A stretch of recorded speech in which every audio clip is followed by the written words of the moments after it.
Alkitab setahun hari ke-154, 3 Juni dari Mazmur 69 ayat 13 hingga 28. Aku menjadi buah bibir orang-orang yang duduk di pintu gerbang.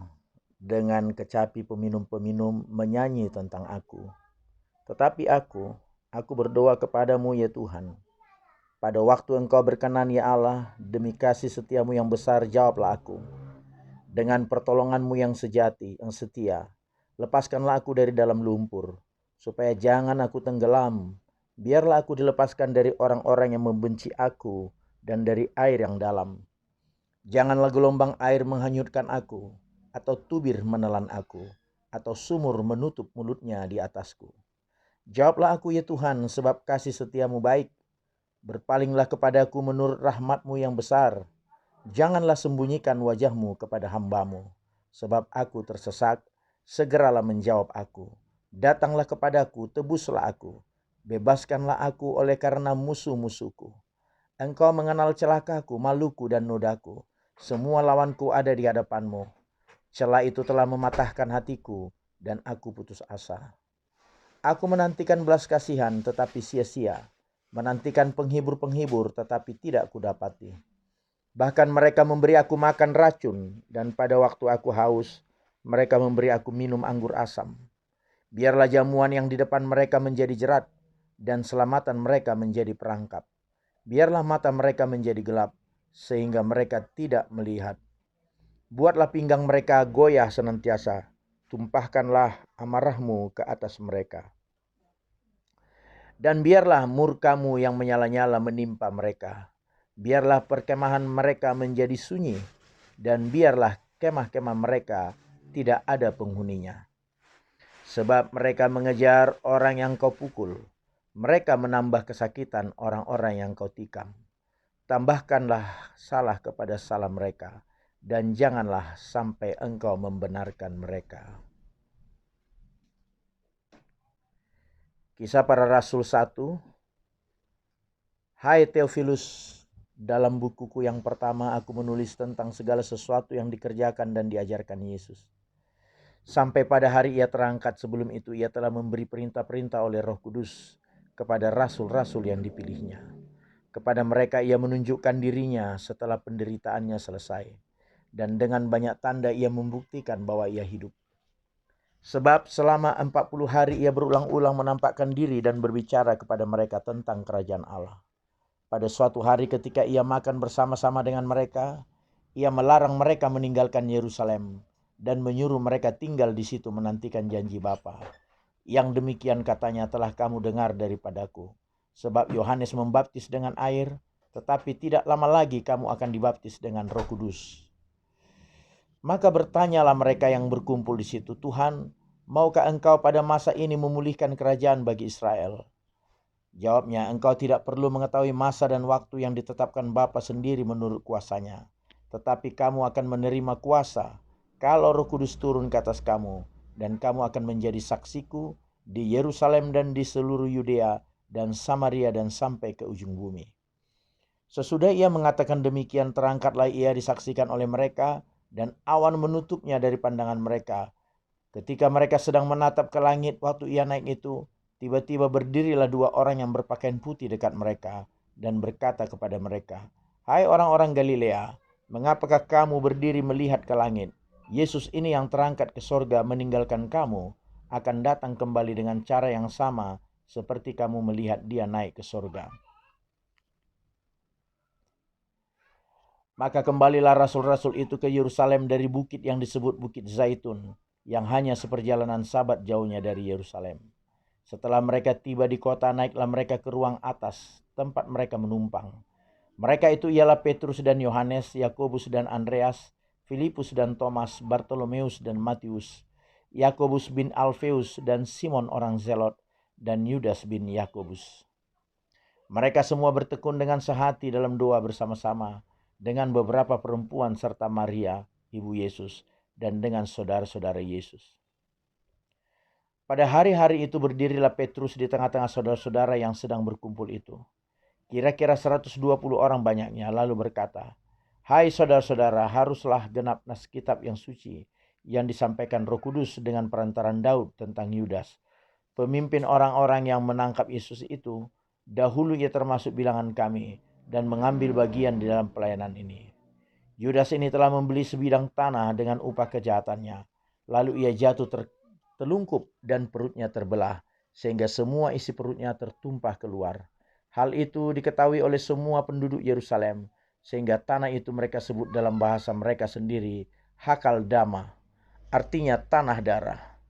Sebab ada tertulis dalam kitab Mazmur, biarlah perkemahannya menjadi sunyi, dan biarlah tidak ada orang penghuni di dalamnya, dan biarlah jabatannya diambil orang lain. Jadi harus ditambahkan kepada kami seorang dari mereka yang senantiasa datang berkumpul dengan kami selama Tuhan Yesus bersama-sama dengan kami, yaitu mulai dari baptisan Yohanes sampai hari Yesus terangkat ke surga meninggalkan kami untuk menjadi saksi dengan kami tentang kebangkitannya.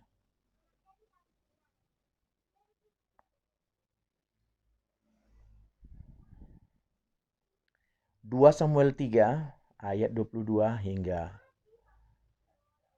2 Samuel 3 pasal 5 ayat 5. Anak buah Daud dan Yoab baru saja pulang setelah mengadakan penggerebekan, dan mereka membawa pulang jarahan yang banyak. Tetapi Abner tidak lagi bersama-sama Daud di Hebron, sebab ia telah dilepasnya pergi dengan selamat. Ketika Yoab bersama dengan saudara sentaranya sudah pulang, diberitahukan kepada Yoab demikian, Abner bin Ner telah datang kepada raja dan ia sudah dibiarkannya pergi dengan selamat. Kemudian pergilah Yoab kepada raja, katanya, apakah yang telah kau perbuat?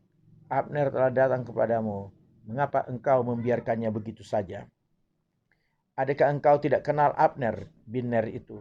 Ia datang untuk memperdaya engkau dan untuk mengetahui gerak-gerikmu dan untuk mengetahui segala yang hendak kau lakukan.